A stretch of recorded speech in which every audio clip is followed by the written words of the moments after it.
I am Lisa, 34 years old, working as an accountant for a small pharmaceutical company in the suburbs of Boston.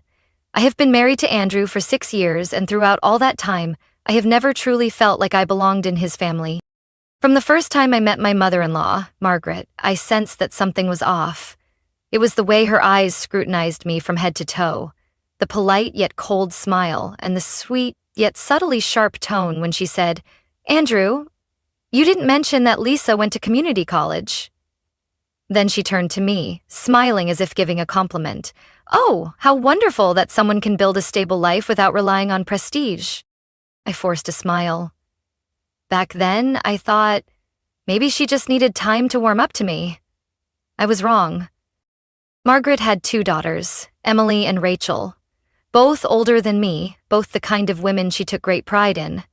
One was a medical resident, the other a marketing director for a cosmetics brand. In their eyes, I was just an ordinary office worker, nothing noteworthy. And they made no effort to hide it. At every family gathering, Margaret always seated me at the far end of the table, away from the main conversation. Emily would start talking about late-night emergency cases, Rachel would go on about her latest ad campaign, and I would sit there, nodding and smiling at the right moments, like a shadow in my own family dinner. And Andrew? He never said a word. I once whispered to him after dinner, "I feel like I'm not welcome." He just shrugged. "You're overthinking, they just need time." Time passed. 3 months, then 3 years.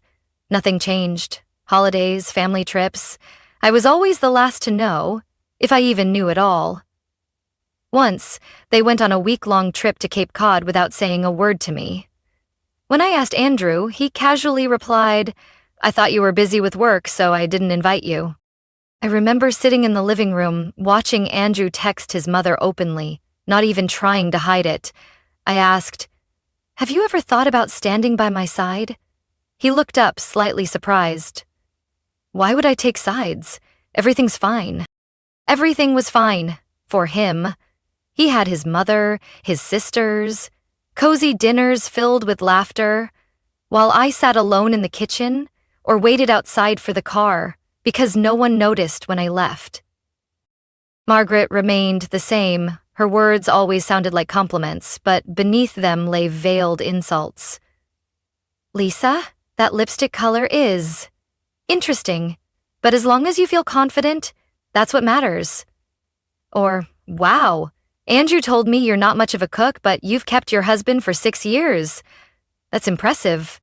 I had sat in the bathroom crying, gripping a washcloth as if it could hold back my rising anger. I didn't understand why they treated me this way. What had I done wrong? I loved Andrew. I tried everything to fit in, but not a single person in his family ever truly welcomed me. They saw me as an outsider, and what hurt me the most was, so did my husband. I had stayed silent for too long, but I wasn't the type to bow my head forever. There were things I had seen, things I knew, and one day, I would no longer stand on the sidelines. This Thanksgiving, Margaret was hosting dinner at her winter estate in Ridgefield, Connecticut. The 3-story house, covered in dried ivy and glowing with warm golden lights, looked like it belonged on the cover of a magazine. Everything was perfect. Except for the emptiness I felt as I stepped through the grand front door. Andrew, as always, didn't hold my hand, didn't look at me. He just rushed forward to hug his mother, then turned to his sisters. Emily, dressed in an elegant blazer with the scent of expensive perfume, laughed as she recounted a recent heart surgery. Rachel, her blonde waves perfectly styled, leaned in to kiss Margaret on the cheek. I stood there by the shoe cabinet, wondering if I was truly invited or just someone's +1. "Oh, Lisa!" Rachel was the first to acknowledge me, her eyes scanning me from head to toe. "A red dress? That's bold." She didn't smile, but her tone and expression made her message clear. I simply offered a faint smile and walked into the living room, where everyone had already gathered around the meticulously set dining table. Dinner went as it always did. Perfectly roasted turkey, homemade pumpkin pie, and the same old conversations, replayed like a worn-out tape every year. No one asked about my job or my life. I was merely decorum, silent, polite, unnoticed. After dessert, Margaret stood up and clapped her hands, her voice carrying the excitement of someone about to unveil a grand performance. Now, my favorite part, Thanksgiving gifts. Light applause spread across the table. I glanced at Andrew. He smiled as he poured himself more wine, not once looking at me. Margaret began handing out gifts wrapped in satin ribbons. A designer wallet for Rachel, a sapphire necklace for Emily, a bottle of 1998 Bordeaux for Andrew. Even Rachel's twin daughters, only 8 years old, received a limited edition Lego set. I sat up straight, hands resting lightly on my lap, saying nothing. A small flicker of hope still lingered in me. Maybe this time they wouldn't forget. Maybe. Margaret turned to me with an exaggeratedly bright smile. Lisa?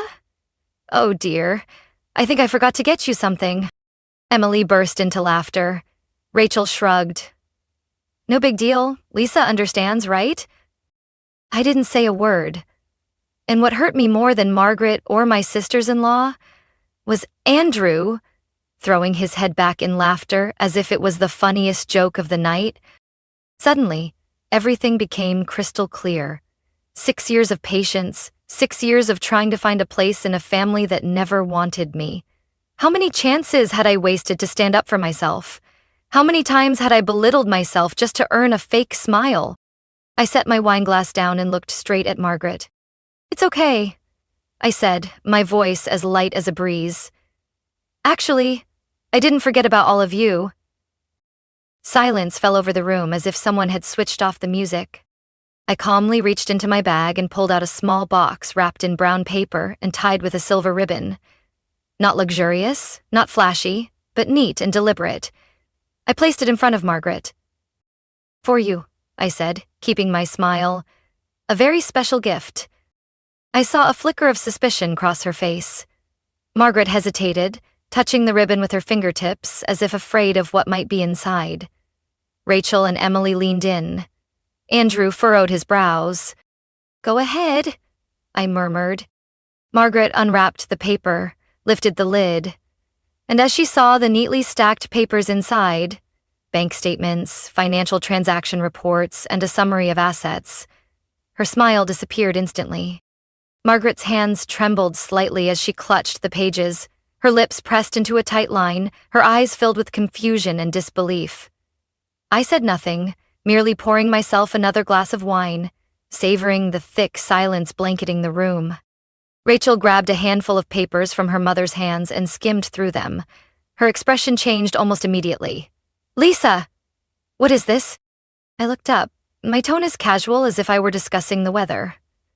Financial reports from Margaret's table.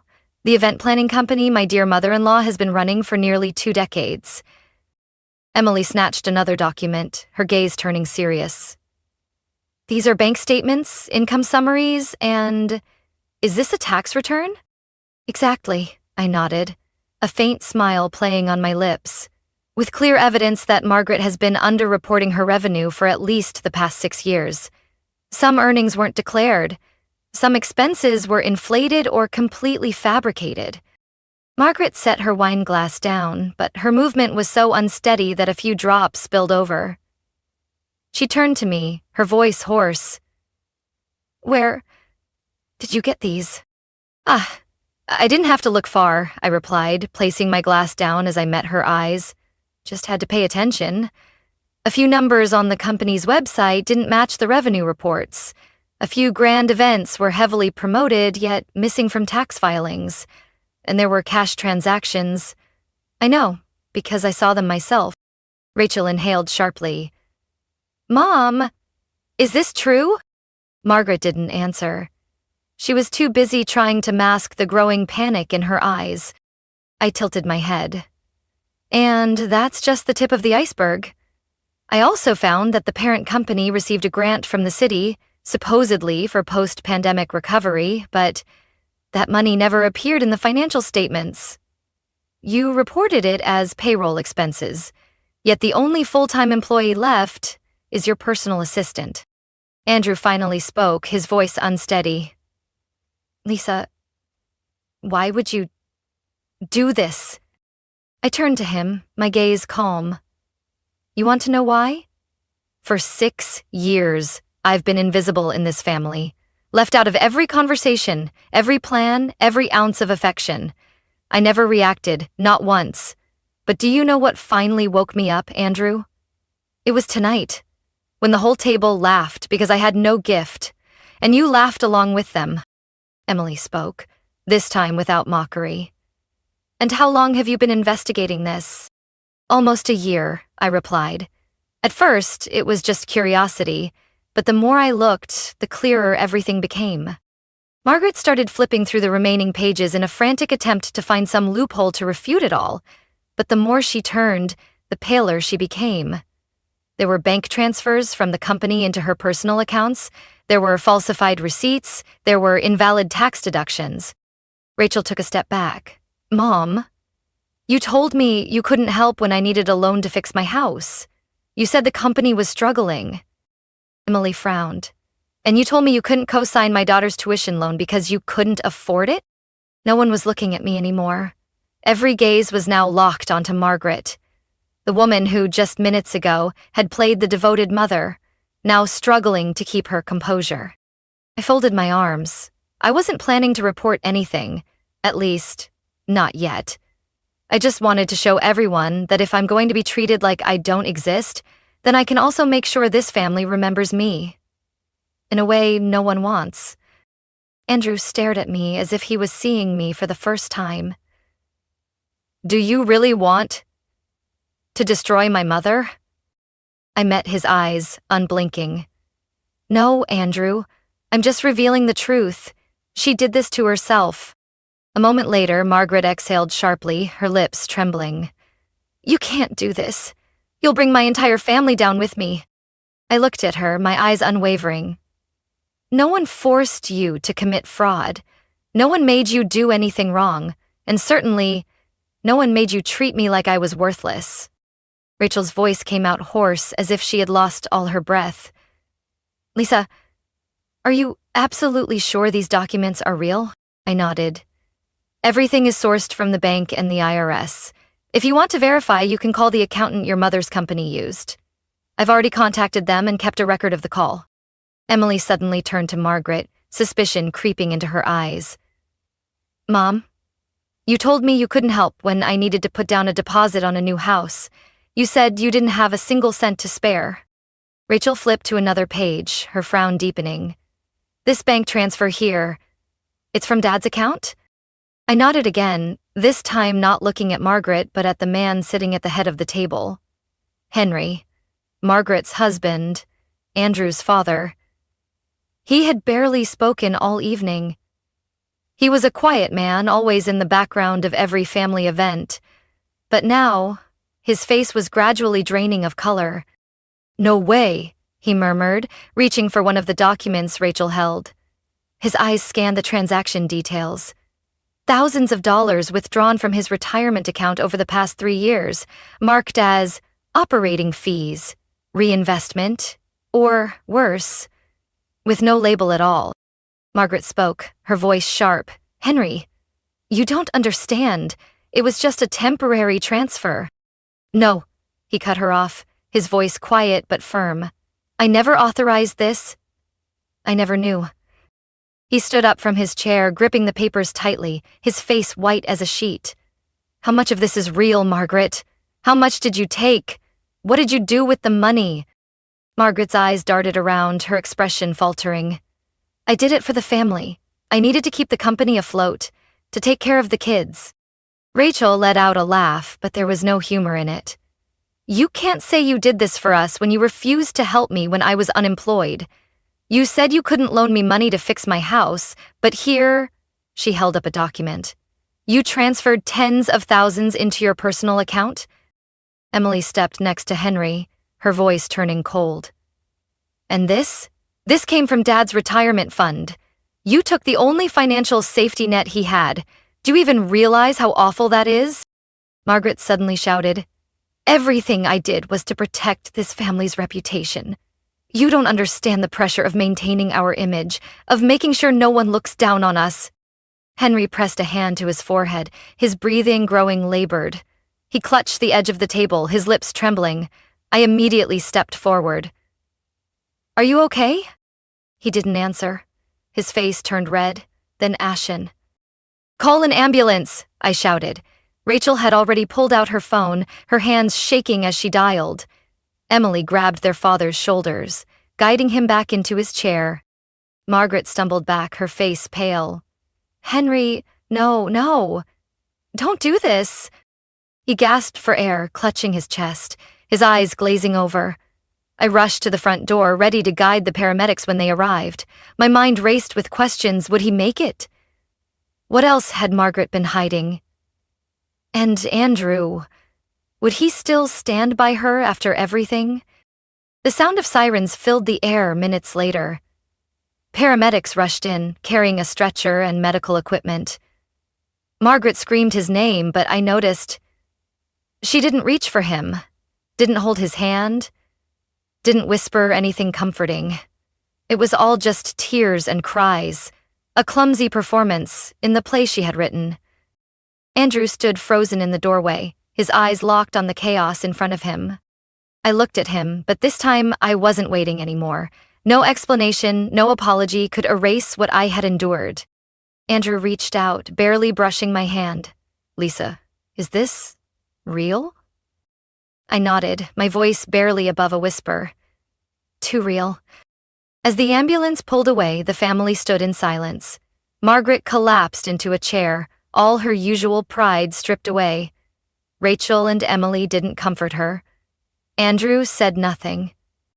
I stepped out onto the porch, the late November air biting against my skin. But I felt light, as if a massive weight had been lifted from my chest. The waiting room at Yale New Haven Hospital was cold and eerily quiet. The white fluorescent lights reflected off the polished tile floor, making the space feel even more impersonal. I sat on one of the stiff plastic chairs, my hands clasped together, my eyes fixed on the blank wall as if it could give me answers. Andrew sat a few seats away. He hadn't spoken since his father was taken away. Rachel and Emily were murmuring with the doctor, their faces still tense. Margaret was somewhere down the hall, a nurse checking on her after she'd claimed to feel faint. But I knew. What brought her to her knees wasn't concern for her husband. It was the truth that had just been exposed. "Lisa." Andrew's voice was so soft I almost missed it. I turned. His eyes were clouded, full of confusion and exhaustion. "This." He swallowed hard. "Did you plan all of this from the beginning? Did you do this to get revenge on my mother?" A cold shiver ran down my spine. So that was his first thought, after everything. Not, "Are you okay?" Not, "Why didn't you tell me sooner?" But, "Did you do this to destroy my mother?" I took a slow breath. "No, Andrew, I didn't plan anything." But I couldn't pretend to be blind any longer. I've been pushed aside for too long, and this time, I chose not to stay silent. He stared at me for a long moment, then shook his head. "You don't understand. My mother isn't a bad person. She just..." I let out a laugh, though my throat tightened. "She's not a bad person. She humiliated me over and over, treated me like I was invisible. And you? You stood there, silent, smiling. Even tonight you laughed when I was cast aside in front of everyone." Andrew said nothing. I pulled off my wedding ring, the diamond catching the harsh hospital light, mocking the love I once believed in. I placed it in his hand so gently he barely reacted. "Lisa," he murmured, as if waking from a dream. I looked at him, not with anger, not with resentment, but with nothing left to hold on to. "Andrew, I didn't destroy your family. They did that themselves. I just refused to stay quiet." His hand clenched around the ring, his eyes reddening. "Are you leaving me?" "No, Andrew," I said firmly. "I'm choosing myself." I turned and walked away. The automatic doors slid open before me, the cold winter wind hitting my face, sharpening my clarity. My footsteps echoed against the pavement. No hesitation, no regrets. I didn't know if Henry would survive. I didn't care what excuse Margaret would come up with. But one thing was certain. From this moment on, my life would no longer be dictated by people who never valued me. Outside the hospital, I pulled out my phone and deleted Andrew's contact. Not out of anger, but because no matter what realization he might come to in the future, I wouldn't be there waiting for him to choose me. I chose myself, and that was the first decision in 6 years that made me feel truly at peace. Just 3 days after Thanksgiving, I received a message from Rachel. Dad is filing for divorce. His lawyers submitted the paperwork this morning. Mom will lose control of the company next week. I wasn't surprised. When I left the hospital that night, I had seen something break in Henry's eyes. Not just his trust in his wife, but the patience he had carried through decades of marriage. He was the kind of man who endured, but he wasn't a fool. And when the truth came to light, he had no reason to stay anymore. Rachel and Emily quickly made their own decisions. There was no family meeting, no final conversation with their mother. The sisters hired lawyers to investigate the money Margaret had taken from the family accounts and began legal proceedings. Rachel also mentioned that she was selling her current apartment and moving to Vermont, where her husband's family lived. She didn't want her children growing up in an environment that was as deceitful and cold as the one Mom created. I didn't blame them. In fact, I respected them for finally choosing to stand up for themselves, something I had once wished I had the courage to do sooner. As for Margaret, I didn't hear much except that she had hired a legal team to clarify administrative discrepancies with the IRS. There were rumors that she was selling the Ridgefield estate to cover the damages. No one in the family was taking her calls anymore, not even Andrew. He had called me 7 times, sent 15 messages, emailed me, even wrote a handwritten letter. I read every single one but never replied. There was one line in his last letter that made me pause. I was too late, wasn't I? Yes, Andrew. You were 6 years too late. I had once wished, just once, that you would stand up for me. But you never did. And now, when everything has fallen apart, you finally understand. But I've already moved on. I changed my number, locked my social media accounts, moved out of the old apartment in Cambridge and into a small, quiet place near the Charles River. Close enough to my office that I could walk there every morning. I bought a few potted plants, a new rug, and, for the first time in years, I put up paintings I liked. Without asking for anyone's approval. One Saturday afternoon, I brewed some tea and sat down with a leather notebook I had bought long ago but never used. I wrote one sentence. I'm not waiting for you to choose me anymore because I have already chosen myself. I smiled. Not the polite, forced smile I had worn for years at family dinners, but a real smile, light, unburdened. I thought about the time I had lost, the wasted efforts to please people who never saw me as part of their family. But I no longer regretted it. Everything I had been through led me to this moment, where I knew I deserved more. I didn't know how Margaret would face the trials ahead. I didn't know if Andrew would ever truly change. But none of that mattered anymore.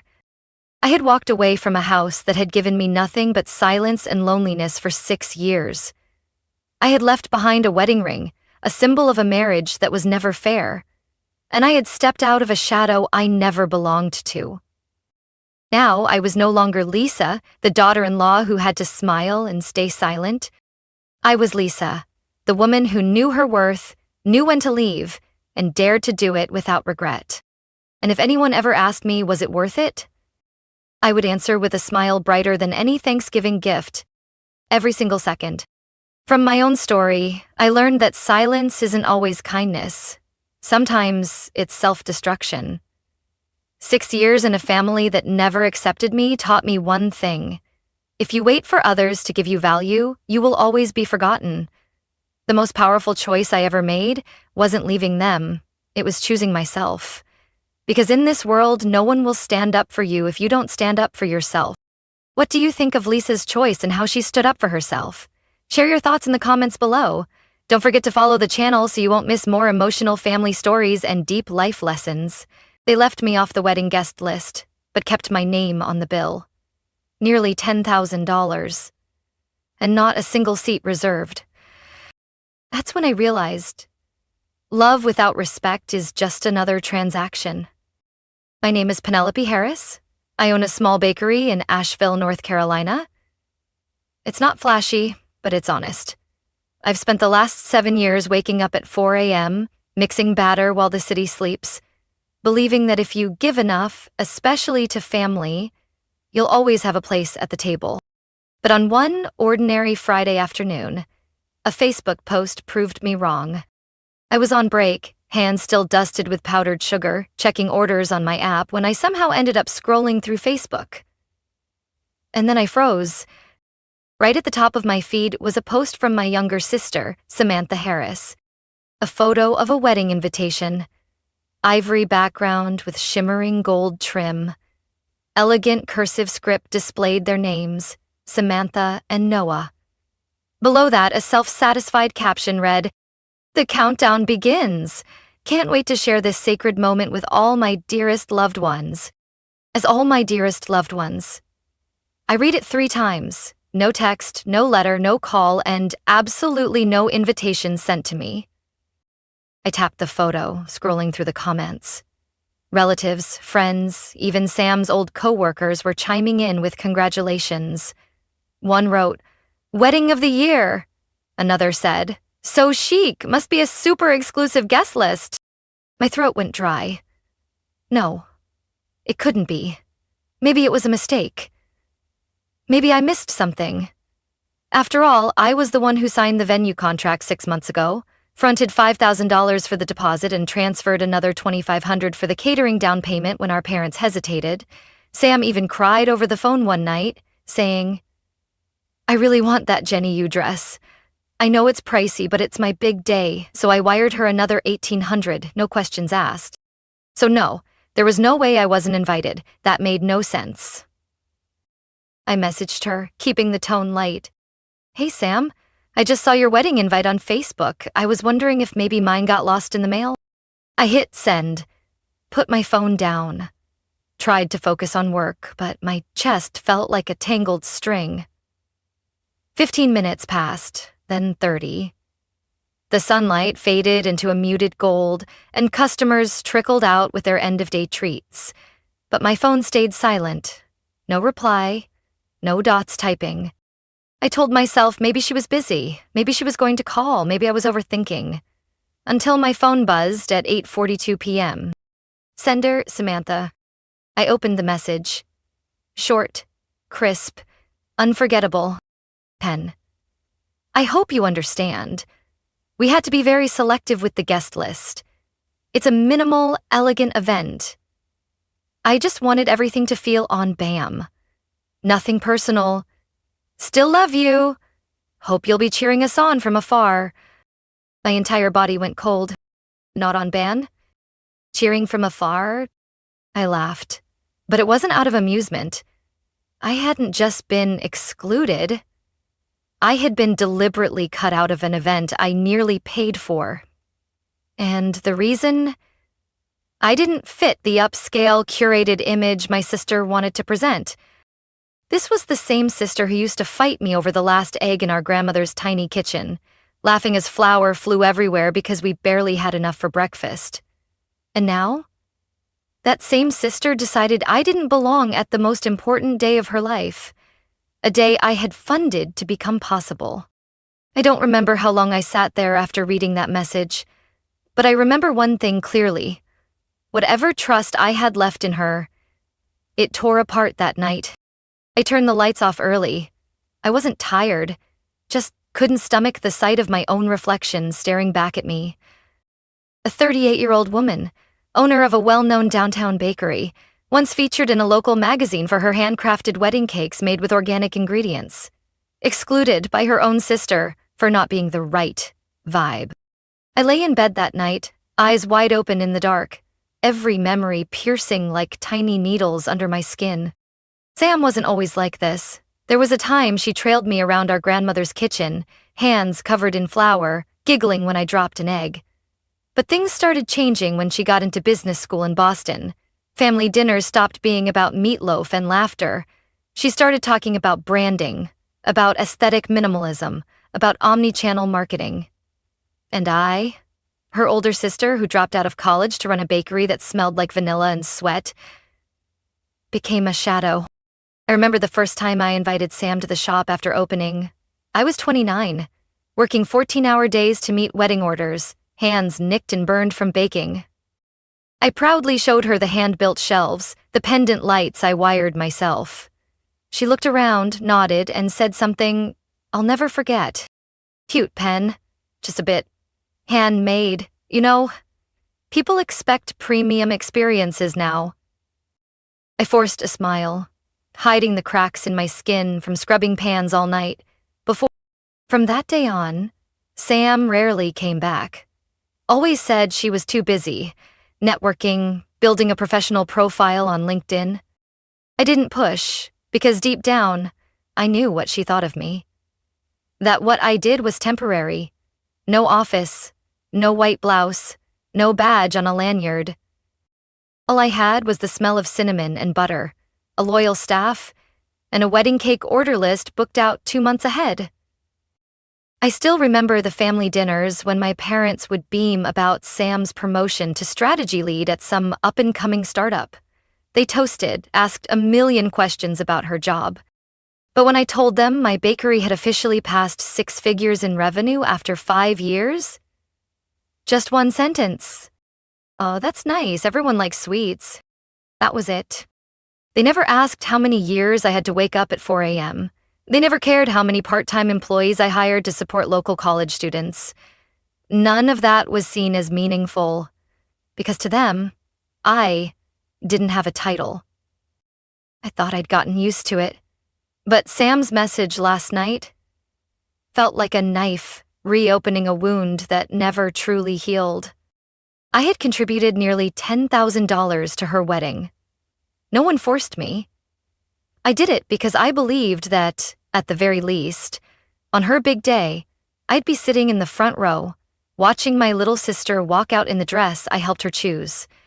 But instead, you don't fit the vibe. I kept repeating that phrase in my head, like a stone pressing heavier on my chest each time. How many years of hard work did it take me to buy my first commercial oven? How many sleepless nights to fulfill orders on time? How many times did I scrub floors, wash pans, and serve customers by myself? All of that. And still, somehow, I wasn't worthy enough to be there. I rolled over in bed and stared at the ceiling. I wasn't angry. There was only one thought forming slowly, quietly, like a whisper inside me. I let them judge me through the eyes of people who never understood what real work looks like. I thought love was enough, but they didn't need love. They needed an image. And I funded that image through my sweat, my time, and my labor. For the last time. The next morning, I got up early, still drifting between sleep and awareness. No Sunday orders. I shut down the ovens, locked the bakery, got in my car, and drove down the familiar road toward my parents' wooden house. About 20 minutes from downtown. I didn't call ahead, no text, no warning. I didn't even bring anything except a light sweater over my butter-scented baking dress. I parked beside the old maple trees, now bare. Stepping out, I didn't make an effort to be quiet, but my childhood instincts guided me through the back door without a single creak. The sound of Samantha's heels echoed from the kitchen. I held my breath. Not out of fear, but because I needed to hear what they said when I wasn't in the room. "If she shows up at the wedding, it'll ruin the image I've built," Sam snapped. "I told you, it's a refined, elegant event. I can't have someone wearing a bakery apron and a cherry print headband, standing next to marketing directors and lawyers." I stood frozen behind the cracked door, fingers gripping the wooden frame. "But she's your sister," my mom said, her voice barely above a whisper. Mom, you know how it is. Every time she shows up, people ask what she does, and she just grins and says, I make wedding cakes, like it's a hobby. It's awkward. People are talking startups, investments, MBAs, and she's out here talking about buttercream. How am I supposed to include her in that setting? My stomach twisted like someone had grabbed it with both hands. Penelope's a good person, my mom said after a pause. But she just doesn't fit this type of event. She's blunt and she always smells like vanilla and butter. I swallowed hard. My dad's voice drifted faintly from the living room. She's done more than anyone to help. We owe her a lot. No one forced her to pay, Sam cut in. She volunteered. I didn't ask. I just want a proper wedding, and if that means cutting out a few mismatched elements, I'll do it. I pushed the door open. They all froze. My mom stood over a cutting board, knife suspended in midair. My dad sat halfway turned toward the window. Sam stood tall, hands on her hips, eyes wide when she saw me. I closed the door gently behind me and stepped into the kitchen, not looking at anyone for the first few seconds. Mismatched? I said. My voice wasn't loud, but it was sharp enough to silence the room. So, I'm the off-brand color in your perfect little palette? Sam tried to compose herself, mustering a weak smile. You came without calling. That's unexpected. Didn't want me embarrassing you in front of your friends. I said. But taking my money to fund your refined event, no shame there. What are you talking about? Sam deflected. I never asked you to pay. I turned to my mom. What about you, Mom? Do you really think I'm not elegant enough to sit at the same table as your friends in suits talking stock options? My mom went silent. Then she lowered her gaze. Penelope, it's not personal. Sometimes lifestyles just don't align well. I laughed, hollow and brittle. It wasn't that they were wrong. It was that I had already heard it all. And now, there was nothing left to pretend about. I don't fit the image Sam wants. I don't meet your definition of graceful, and, Dad, I turned to him. You always sit quietly and let it all happen.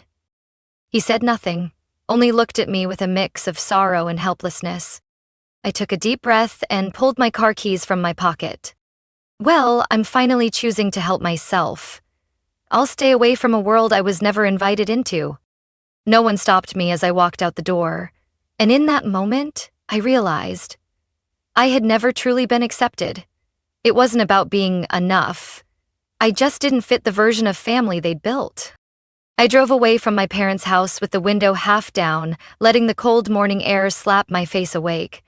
But nothing was cold enough to numb the sting still lodged deep in my chest. I was back at the bakery before 10 a.m., fired up the ovens even though there were no orders that day, just to keep my hands busy, just to let the hum of the stand mixer drown out the words still echoing in my head. Not a good fit. A bit too homemade. Hard to blend her in. The cake I made that morning wasn't for anyone. I just poured the batter into the pan, baked it, and stood there, watching it rise through the glass door of the oven. The warm vanilla scent filled the kitchen but never reached me. My phone buzzed close to noon. Sender? Samantha. I glanced at the screen. The message was only one line, but it hit like a slap. Pen, can you cover the remaining $1,200 for the wedding cake before Friday? They need payment to hold the delivery slot. I laughed. A sharp, blade-thin laugh. It wasn't humor. It was disbelief at the audacity. I didn't need to read it twice to be sure. No apology, no mention of the conversation from that morning, no acknowledgement that I had heard every word. Just a request, like I was her personal accountant. Not fit to attend the wedding, but still expected to fund it. I set the phone down, wiped my hands on my apron, and poured myself a cup of coffee. I sat at my desk, looking at the freshly baked vanilla cake, and pictured the moment Sam would read the message I was about to send. I picked up the phone, typing each word slowly, every sentence peeling off another layer of quiet endurance. Sam, I wouldn't want to embarrass you in front of your friends by making you explain that your sister is a baker, so I'll respect that. I'm sure you're resourceful enough to handle the rest without someone who doesn't fit the vibe. I wasn't harsh. I wasn't cruel. But every word was a door closing that I had left ajar far too long. I hit send. 5 minutes later, the first call came in. I ignored the call. 12 minutes after that, a second call. This time from Mom. Then Dad. Then Sam again. I didn't answer. I closed the shop early, went home, turned off my phone, and spent the entire afternoon cleaning the balcony. Tossed out every dried-up flower pot, dusted the corners I usually ignored because of work. My hands stayed busy, but my mind was strangely at peace. That day was the first time I said no to Sam. Not out of anger, but because I finally understood. I didn't need to pay for approval from a family that had already written me out of the frame. That evening, when I turned my phone back on, there were 14 missed calls. 7 texts from Mom, 3 from Dad, and 5 from Sam. Long, scattered messages that all said the same thing. Fix this. Just like I always did. But this time, I wasn't going to be the cushion catching everyone's fall. I didn't want another supporting role in a script designed to keep me quietly carrying the weight. I deleted every message, not out of spite, but because I was redrawing the lines. No one has the right to turn kindness into obligation. No one has the right to use blood ties as a reason to take advantage. And my sister was going to learn how to get married without her baker sister footing the bill. That afternoon, while I was frosting a wedding cake for one of my longtime clients, my phone wouldn't stop buzzing on the stainless steel counter beside the oven. Mom called, then Dad, then Sam, then Mom again. I didn't pick up. I no longer had the patience to hear the sweet-toned, guilt-laced openers like, "Pen, we're family," or, "I know you're upset, honey, but this is a big deal." I sent them all to voicemail. But they didn't stop. The next morning, as soon as I unlocked the bakery, the screen lit up with another wave of texts. "Mom, your sister's really stressed right now. You can't stay silent forever." Mom, 5 minutes later. "You agreed to handle the cake. You said it yourself. Canceling now is irresponsible." "Ben, don't make this bigger than it needs to be. I know you're mad, but you already said yes." Dad, a rear message from him. "Sweetheart, I think you should clear things up with Sam. Avoid misunderstandings." Misunderstandings? I let out a dry laugh. No one asked how I was feeling. Not a single apology. No one mentioned that I had been cut out of the very wedding I helped finance. Everything revolved around one thing. I was expected to keep my promise. I stared at the phone screen, then set it down and started preparing orders like any other day. My hands were mixing batter, cutting parchment paper, weighing powdered sugar. But my mind was ice cold. That evening, I decided to call back. But not Sam. I called Mom. She answered after 2 rings. "Penelope, finally you? You don't need to say much." I cut her off, my voice eerily calm. "I'm just calling to make one thing clear." She was silent for a few seconds, then sighed. "I know you're upset, but this can still be worked out." "No, Mom, it's not about being upset." I gently gripped the water glass in my hand. "It's about realizing where I stand in this family. And I've decided not to play the same role anymore." "Penelope, you never once asked how I felt about being excluded from my sister's wedding, even after paying for nearly half of it," I said, my voice steady and clear. "You never asked why I said no this time. You just called me irresponsible." "What's done is done, sweetheart. There's no use in holding on to it." "Done? No one accidentally leaves someone out of an event they funded." I paused. "Do you know how it feels? Like being a walking ATM. Call me when you need something. Forget me when you don't." Silence on the other end. I exhaled slowly. "Mom, I'm not angry anymore. I'm just done with the role. I won't pay another dime. No handouts, no loans, no guarantees. No deposits? If someone invites me, I'll show up. If they don't, I won't force my way in. Simple and clear. Have you really thought this through? More than you think. I hung up before she could say anything else, not out of disrespect, but because I didn't want to give myself a chance to soften again. Sam texted later that night. You're blowing this way out of proportion. The wedding cake was just a small part. I need your help, that's all. I read it again and again. No apology. No sign that she understood the weight of what she had done. Just another ask. Another demand. I replied with one line. I've decided to put myself first. For once. I set the phone down, closed the app, and turned on some soft jazz in the shop. The sky over Asheville was slowly dimming, but inside my kitchen, the lights glowed warmly. The air smelled sweet, and for the first time in years, I knew exactly where my boundaries were. On Monday morning, I was showing Olivia, my new intern, how to adjust the oven temperature for lemon butter cakes when the front doorbell chimed. It wasn't a customer. It wasn't a delivery. It was my mother. She wore her usual beige wool coat, her hair tied up neatly, but the tension on her face was impossible to hide. Her eyes scanned the shop before landing on me, standing behind the counter in my flour-speckled apron. I gently set the tray of cakes down and said quietly to Olivia, "Can you check on the afternoon delivery list for me?" She nodded and walked away, leaving just me and Mom in the warm air filled with vanilla and lemon zest. "What brings you here, Mom?" I asked, calmly, like I was greeting a customer. "I didn't want to come," she began. "But Samantha, she's in panic mode, Penelope." I rested my hands lightly on the stainless steel table, silent. Mom stepped closer and lowered her voice, like she was revealing a state secret. "The venue just called. If they don't get the remaining balance by Wednesday, they'll cancel.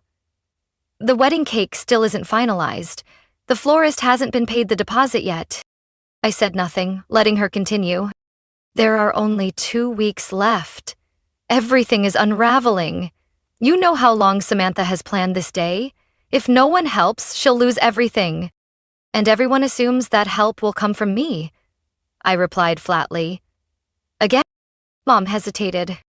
"Penelope, you can afford it. You're not struggling." "It's not about whether I can," I cut in, eyes locked on hers. "It's about the fact that I don't want to." Her brows furrowed, lips tightening. "You're really going to let your sister lose everything over a small misunderstanding?" I let out a quiet laugh and shook my head. This isn't a misunderstanding.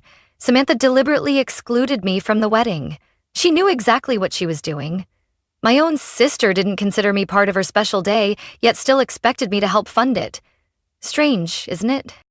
You're letting your emotions cloud your judgment. We're family. Sometimes people say the wrong thing or make clumsy decisions.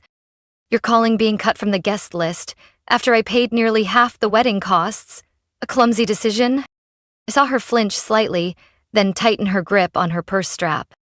"Penelope, this wedding is a once-in-a-lifetime event. If it's not done right, she'll regret it forever.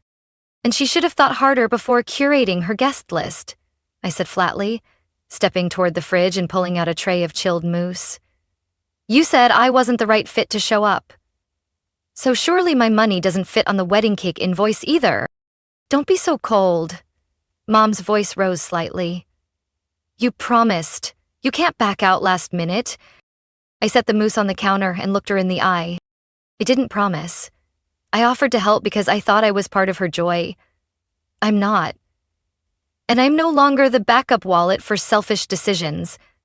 You'll regret this," she said after a pause, her gaze dropping. I looked at her, calm. If I'm going to regret setting a clear boundary, then I should have started a long time ago. She didn't respond. She turned and walked out of my shop like it had never belonged to anyone in her family. I stood still for a while, then turned back to the oven. The stand mixer whirred softly. The scent of baked cake filled the air. I could live without being at my sister's wedding. But I couldn't keep living as an invisible arm, summoned only when something flashy needed funding. If Sam wanted a wedding without me, then she shouldn't expect me to pay for the privilege of being absent. Samantha's wedding day fell on a crisp Saturday morning in late autumn. The air was cool, the clouds light, and the sun filtered through like soft tulle. A perfect day for a white dress, outdoor photos, and champagne flutes raised to the sound of a piano. But not for them.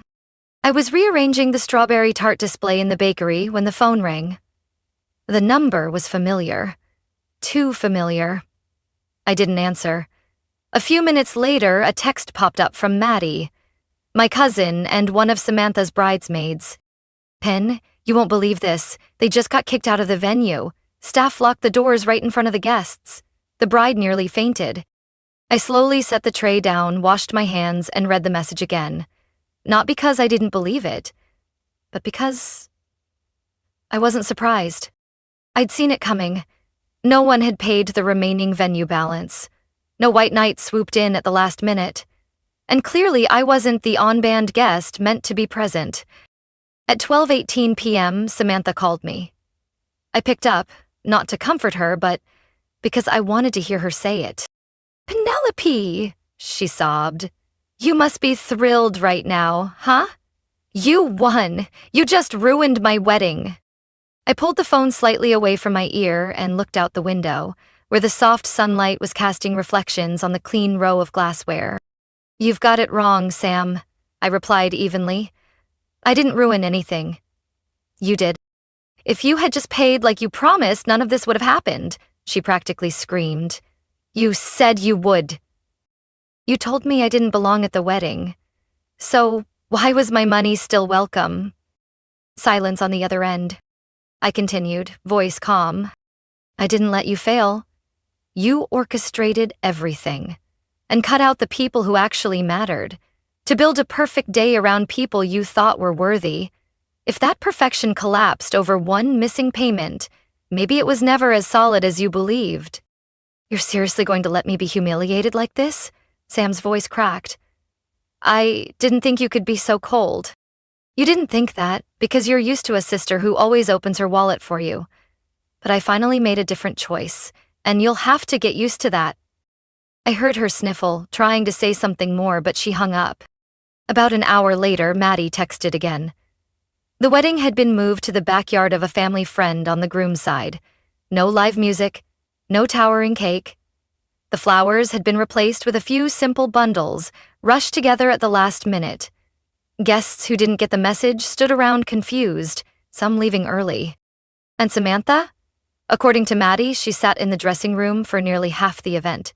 She didn't greet anyone, didn't take photos, didn't smile. I stayed at the shop until dusk, scrubbing every pan, restocking each ingredient bin. No one called, no one interrupted. After all those years, I was no longer caught between being the loyal sister and the invisible support system. I was just me, a good baker, someone who knew how to say no, and now, someone who knew how to stay out of a mess I never should have been dragged into in the first place. 2 days after the wedding, on a gloomy afternoon, I got a text from Samantha. "Do you have time for coffee this afternoon? I want to talk." No exclamation point, no apology, but also no blame. I stared at the message for exactly 3 seconds, then typed back, "Sure, Sparrow's Nest. 4 o'clock?" It was a small cafe tucked into the historic district, quiet and warm.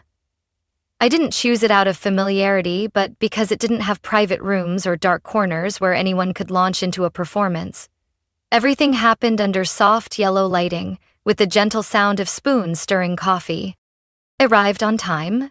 Samantha was already there, her face slightly made up but still showing the fatigue of a stormy week. She wore a cream-colored turtleneck sweater, hair pulled back low, hands wrapped around a latte like it was the only thing keeping her steady. "Hi," Sam said softly as I pulled out the chair across from her. "Hey," I replied, setting my bag on the floor. About 30 seconds passed in silence, save for the waiter gliding past. I didn't break it. I wanted to see what Sam was really here for. I know the wedding didn't go as planned," she started. "Everything just spiraled, and I probably shouldn't have let it get that far." I raised an eyebrow, saying nothing. Sam lowered her gaze, twisting her cup between her fingers. I'm not here to fight. I just wanted to ask, if I invited you now, as family, would you be willing to help me cover some of the wedding debt? I set my cappuccino down, my palms still warm from the cup. If you invited me now, I repeated slowly, what does that mean? You're asking if I'll help, but only if you acknowledge I exist? It's not like that, Sam fumbled. I don't want things to end like this. I don't want to lose you. I looked her straight in the eyes. You didn't lose me, Sam. You left me out. On purpose. Just because I didn't fit the polished image you were curating. And now that that image is cracked, you want to rebuild it? Using my money? Her cheeks flushed. She opened her mouth to object, but I raised a hand. People don't say you didn't mean to. You had 6 months to treat me fairly. You chose not to. And now you have to live with that choice. I just wanted the day to be perfect, she murmured. But you didn't need me for perfect, I said, rising to my feet. So now you can finish it without me. You're leaving? Sam asked, eyes wide. Yes, I smiled calmly. Go ahead and finish your coffee. At least it's still warm. I walked away without looking back. It wasn't pride holding me upright. It was survival. A year after that final meeting, autumn returned to Asheville. The maple tree in front of my bakery turned a brilliant red, its leaves scattered across the old brick steps. The window remained spotless, still bearing the sign Harris and Vanilla baked from the heart. I never changed the name. Despite a few marketing-savvy friends suggesting I rebrand, I didn't need flashy branding. I needed a place that truly reflected who I was. Regulars still came by, some for the pastries, some for the morning greeting, and a few just to watch me work through the glass window, saying the shop felt oddly peaceful. I never told them what it cost me to earn that peace. My family stayed silent for a long time after the wedding. No calls, no texts, no holiday invites. I figured they needed time. So did I. 3 months later, Mom called. Not to guilt me, not to ask for money. She just asked, "How are you doing? I saw online that people are raving about your cakes." I replied simply, "I'm fine, thanks, Mom." Since then, my mom started being more careful every time she reached out. No more pressure in her voice. No more lines like, "Family means you have to," or "You need to understand that." She spoke less. And whenever she called, she waited for me to respond, no longer rushing me like before. Dad stayed the same, quiet as always. But one day, he left a postcard at my shop. No name, no message, just 3 carefully written words. "Proud of you." That's when I realized sometimes change doesn't come through a clear apology, but through someone finally choosing silence at the right moment. As for Samantha, she never apologized. "No, I was wrong." "No, can you forgive me?" Not once. But there were no more texts asking for money, no requests, no demands. I heard she changed jobs a few months after the wedding. Her old company had layoffs. She started freelancing for a few online beauty brands. Recently, I saw her post photos from a new account where she shares tips for budget-friendly wedding decor. The pictures were still polished, her style still tidy, but the captions, well, they seemed more real. I didn't comment, didn't message. We kept our distance like two people who once knew each other well but no longer had a reason to walk the same path. And I wasn't sad about that. I live with enough, and more clearly than ever. I renovated the small apartment above my bakery, the place I used to crash during long shifts, and made it into a real home. I finally bought the industrial mixer I'd wanted for 3 years. I hired someone new, Jamal, a culinary student, who told me I'd given him faith in honest work. Every dollar I earn now goes into myself, into a life I control. I'm no longer someone's emergency plan, no longer a background character in someone else's spotlight. I'm not wealthier, but I'm no longer being used. And that freedom, to me, is worth more than any amount of money. One day, Olivia, a former employee who'd moved to another city, came back to visit. When I offered her a slice of fresh lemon cake, she looked at me for a moment and asked, "Do you ever regret cutting ties with your family?" I didn't answer right away. I simply sliced another piece, set it on a floral-rimmed plate, and said quietly, "If that was the only way to stop being treated like I didn't matter, then no. I don't regret it." She nodded. Didn't ask anything else. And I knew I was on the right path. Penelope's story isn't just a wake-up call about being taken advantage of by family. It's proof that sometimes real love means setting boundaries. Not everyone who shares your blood deserves your unconditional kindness. When you step out of the role others forced on you and hold on to your own worth, freedom and peace will follow. Because true happiness doesn't come from being acknowledged. It comes from knowing you no longer need to prove anything. What do you think of Penelope's choice? Was she too harsh, or was this the only way to protect her dignity? Share your thoughts below. And don't forget to follow the channel for more powerful stories about family and life.